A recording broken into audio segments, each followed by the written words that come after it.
biometric age. There's proposals in the United States that instead of using I-9s, everyone have their biometrics taken, and they have biometric identifiers before they can go to work.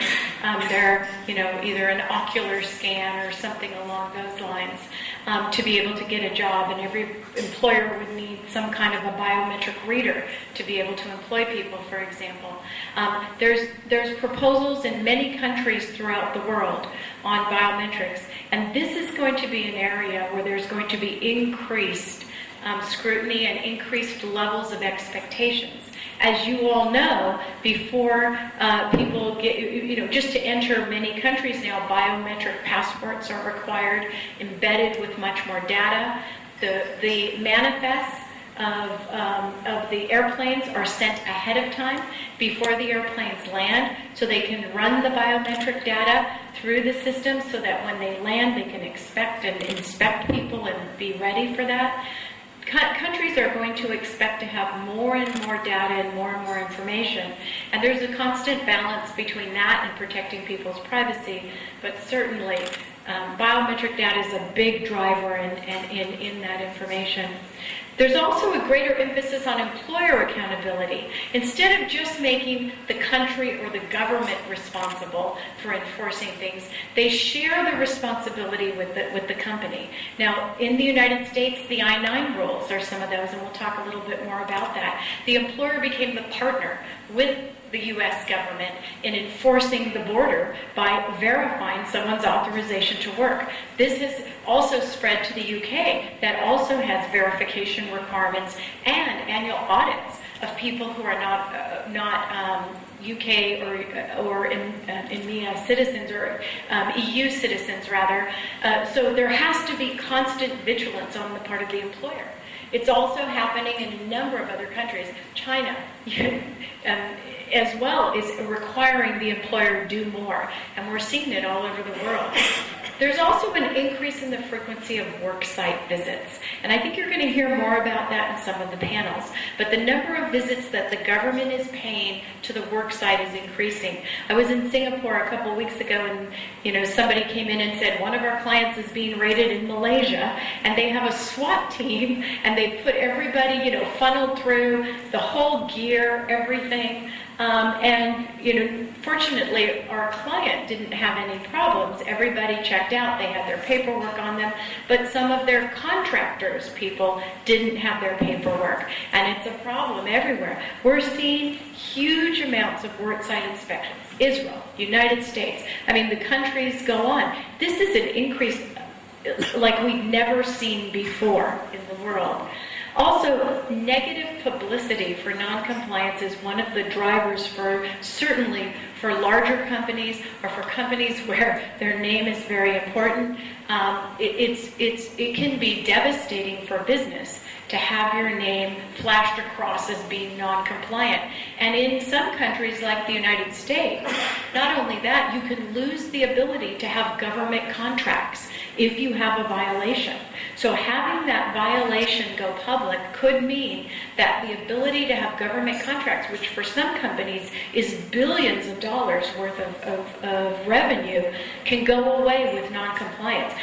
That alone, the ability to be debarred from government contracts, that alone has got to be a huge motivator to worry about the crocodile that we have here. And also, many countries are going through plans to deport hundreds of immigration violators. When I was in Singapore, I picked up the newspaper, and the caning thing was right there on the front page.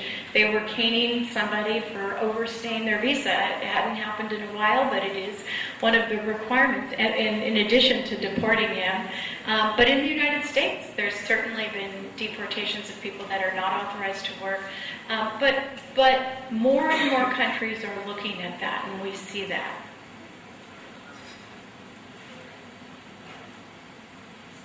Where do I? Okay, good. So, Foreign Corrupt Practices Act. Did you have? No. Okay. No? Do you want to go back? Okay. The Foreign Corrupt Practices Act is one of the rules that I just want to give as an example to some of the things that are happening globally. Now, this is a U.S. law, but we find that the U.S. has enforced this globally with a lot of companies across the world that have some tie to the United States. All they have to do is do business or be a subsidiary or affiliated with a company that may be organized in the United States. So there's a lot more connection and ability to do this. Siemens had one of the biggest Foreign Corrupt Practices Act fines around. It's criminal as well as civil. There's a lot of fines. And it applies to improper payments made directly by a U.S. company or its employees or its agents or its mobility people or its immigration vendor. And in fact, we saw the first Immigration Foreign Corrupt Practices Act fine this year for a company in Kazakhstan. And they used a vendor that wasn't licensed, but they had good relations with the government. And they would go and take the government people out or do what they needed to do with the government. And in fact, in that case, the fine was because when they paid the government off, they characterized it, they mischaracterized it in their records. They didn't accurately characterize it as a bribe for the government. And they violated the Paperwork Act by not correctly characterizing it. They had characterized it as an advance for some of their people who had taken the money and paid it ahead of time. And so they were found to have been guilty of the Foreign Corrupt Practices Act, even though that company wasn't directly a U.S. company, but it was owned ultimately by a U.S. company. And and this was something their vendor did. It was something really important to recognize. This is one of the danger zones that companies could be in.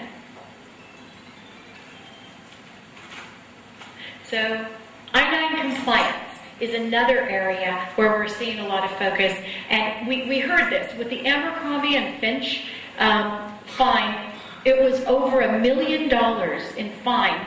Not because they didn't do I-9s, not because they didn't have them, but because the technology that they created, and I understand it was an in-house technology, they didn't use an appropriate vendor for that, didn't accurately maintain the data.